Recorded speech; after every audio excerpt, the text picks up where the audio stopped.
നാടിനെ നടുക്കിയ മുണ്ടക്കൈ ഉരുൾപൊട്ടൽ ദുരന്തത്തിൽ മരണസംഖ്യ 160 കടന്നു. ചാലിയാർ പുഴയിൽ നിന്ന് 3 മൃതദേഹങ്ങൾ കൂടി കണ്ടെടുത്തു. 200-ലധികം പേരെ കാണാനില്ലെന്ന് നാട്ടുകാർ. അവശേഷിക്കുന്നത് 30 വീടുകൾ മാത്രമെന്ന് പഞ്ചായത്ത്.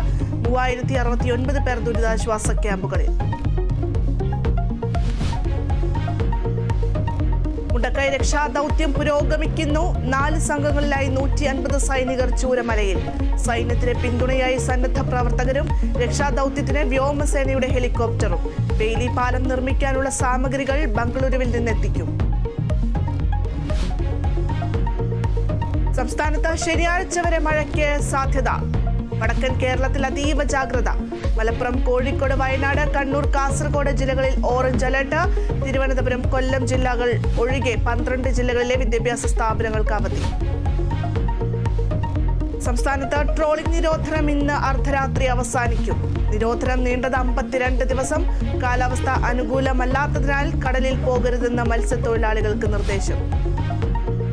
മലപ്പുറം കുറ്റിപ്പുറത്ത് 6 കുടുംബങ്ങൾ അപകട ഭീഷണിയിൽ. ദേശീയപാത വികസനത്തിന്റെ പേരിൽ 25 അടിയോളം മണ്ണെടുത്തതോടെ വീടുകൾക്ക് വിള്ളൽ.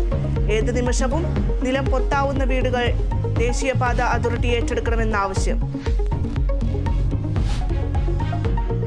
6ാം ദിനത്തിലേക്ക് കടന്ന പാരീസ് ഒളിമ്പിക്സ്. തുഴച്ചിലിൽ ഇന്ത്യൻ താരം ബൽരാജ് പൻവാറിന് ഇന്ന് സെമി ഫൈനൽ. ഗ്രൂപ്പ് ഘട്ടത്തിൽ PV സിന്ധു എസ്റ്റോണിയയെ നേരിടും.